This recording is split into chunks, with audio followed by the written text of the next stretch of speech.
Welcome to Sacred Horizon Astrocartography. This is Isaac tuning in from Mount Shasta. My sun's right there facing the mountain. A lot of reflection from the snow that's there. Let's see if this adjusts a little bit in a little bit. But I'm starting this video here because it's a little bit of a story behind me coming up to Mount Shasta, driving up, I don't know, some 400 and some miles from where I live in Richmond, California. And so this all started because I'm getting my certification in astrocartography from Helen Woods. You might know her on YouTube, Instagram, or TikTok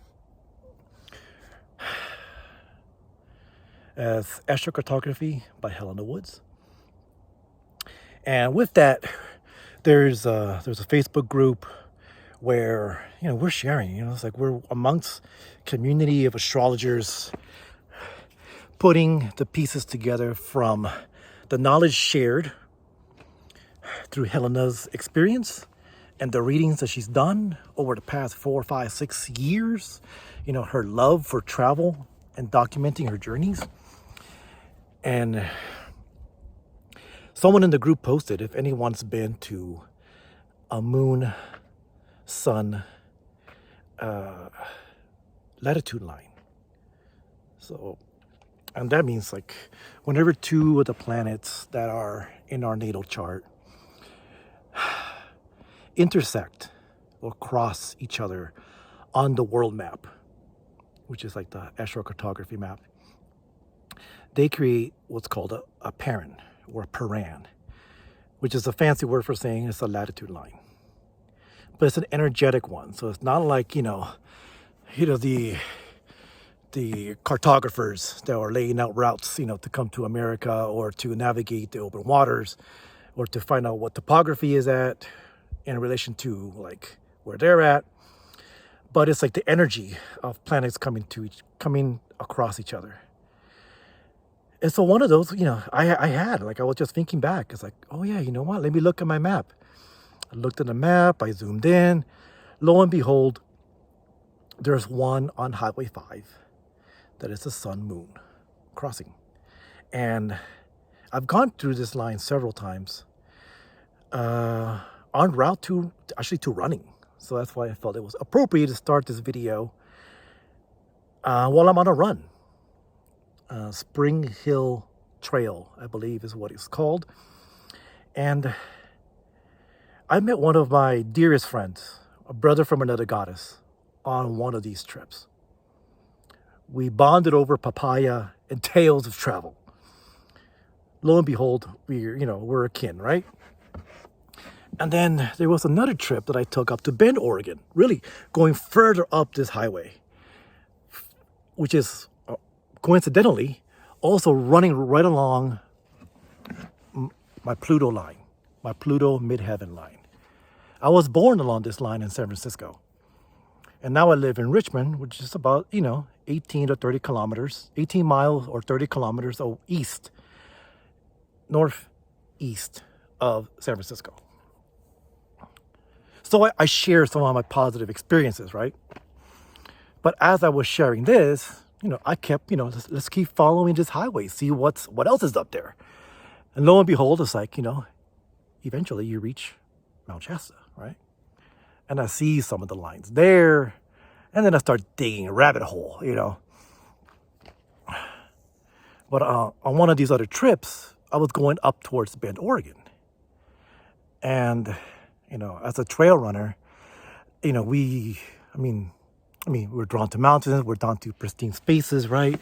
Places where we can like just be, and connect with nature, And so as I volunteered for several races, you start hearing the stories of some amazing people and amazing athletic ability that are in Ashland or that come from Medford, or, we were going to a race in Bend, Oregon, a cross-country meet, actually, which I love cross-country. And it happened to be like a snowy day, so it was like beautiful. No snow falling, but there was enough snow on the ground that it's like just adds this utter sense of adventure, right? Jumping over hay bales, navigating slick turns into the soft powder. And of course, the community gathering together and just celebrating athletic pursuits, right? So, to loop it back, right? A lot of positive memories. And so, while I was looking at my astrocartography map on one of the softwares, I noticed that, there were some changes in my planets when I looked at, when I looked at the map for Mount Shasta. This is like looking at the transits that were going on Mount Shasta, for Mount Shasta, when I was starting to plan this trip, or the idea of planning this trip was starting to percolate. And I saw like a shift in the ascendant. And when that shifts, that moves the other planets into different houses. In this case, the ping there was how it moved the sun from where I have it naturally in the 8th house, right? The 8th house being the areas of life that's called joint finances, other people's money, dividends, but death, transformation, rebirth, the occult practices. And so it's a pretty deep house. It's a taboo house, right? Because who wants to talk about other people's money? Who wants to talk about, someone dying and an inheritance that does or does not come along with that, or the experiences of that goes along as you have to navigate those transitional waters. And so, anyways, to get back on track here, I saw the shift over into the 9th house. Like the sun loves to be in the 9th house, right? That's the house of the god, right? That's the house of long distance travel, publishing, thinking about like seminal pieces of work, right? Pilgrimages, journeys, but also, astrology. Ping, right? Astrology, astrocartography. I'm an astrologer. Yes, I'm saying it. I'm fully out of the spiritual closet. I am an astrologer. And that triggered a memory from my very first time I got on an airplane with my mom's coworker. She was going on vacation to Hawaii. I believe it was probably for a week. And I'm probably about 10, 11 years old, maybe 9 or 8. And, she has a daughter that was in high school, I believe, at the time. And then her son was also my age, right? So, she asked my mom if she would give me permission to go, so that her son could have a buddy, And so, boys could be boys, in paradise. Again, wonderful memories. Oh, amazing. But I hadn't thought about those memories easily, 15, 20 years. Mind you, at the time of this recording, I am 45 years old, right? And so I follow the curiosity. I look up, excuse me, I relocate my chart. So it means that I kept my day of birth, my hour of birth. I just switched the city, right? Because wherever in the world you were born, the planets were all over the place, right?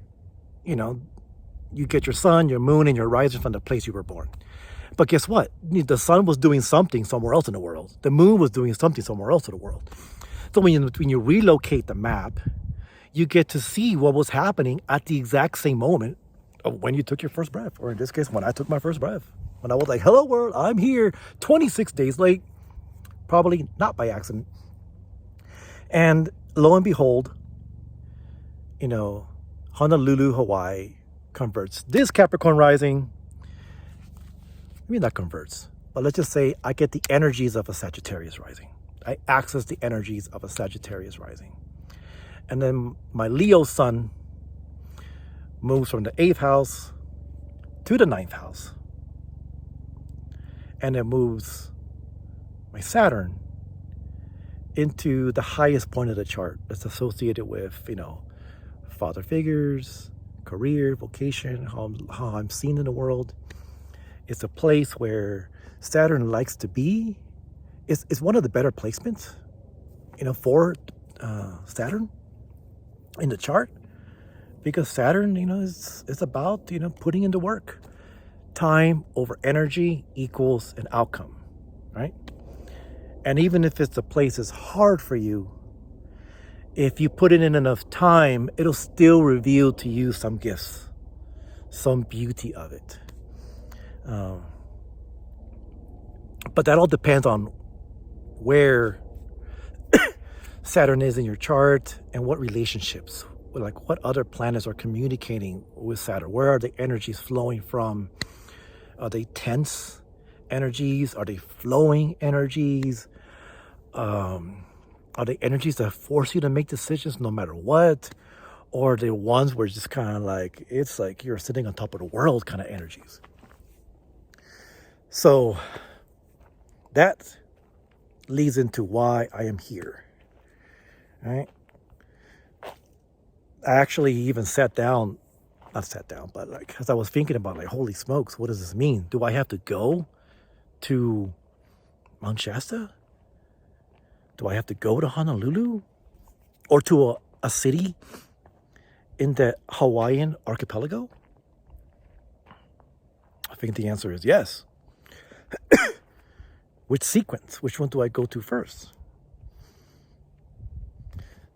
So, little further nugget here. That night I took a shower. And in the shower, I was just kind of like, I was just talking to the universe. Water's flowing on me. I'm asking for, to purify me, to cleanse me, I asked for permission from the mountain to be in its aura. I asked for permission from Lord Pluto that I think I'm headed your way. Send me some signs that this is, that this is going to be met with ease and grace, right? Same thing with the moon, because I have, my Moon Midheaven line going through here. That's a more nurturing energy, right? And so I had a dream that evening, which was also another ping, a very strong ping. And by now, this is Tuesday of last week, and I'm in my monthly human design class with the human design maven, Dylan. We're in this year-long course called the Quantum Cognition Academy. And at the end of that, he asked us, like, hey, let's go around the table. What are you going to do with the last 8 days of the year of the dragon? So a couple folks went, then I went. I gave a deeper share. And he looked at me and he says, where are you in California? I'm just like, oh, Richmond. Like, is that NorCal? Like, yeah, that's NorCal. Okay, awesome. NorCal, you're close. Go to Shasta. Then he goes, you're ready. And then that was the final ping that has me here today in front of all of you. This is an exploratory journey, just to get to know the trail, get to know the town, get to know the places to eat, the coffee shops, the energy, how do I sleep, what dreams do I have, if any, what do I do? Do I end up creating? I'm obviously creating, right? And just be, right? Because whenever I travel, I like to be able to do this, go for a run. I just want to connect. I want to live my everyday life wherever I go. And that's how I decide if any particular place is one that I'll come back to or reflect upon and just, gather the lessons and just see like what's up, how everything is. And yeah, that's why I'm here. I'm going to be tacking on some background footage just of the town and the places, and share some more information. We'll see if this ends up being just one video that's longer or multiple videos. But I got into town last night around 6:17 p.m. So there wasn't much to go out and see and do. It's just like get some provisions and settle in, get some good sleep. I was tired, but yeah. Catch you in a bit.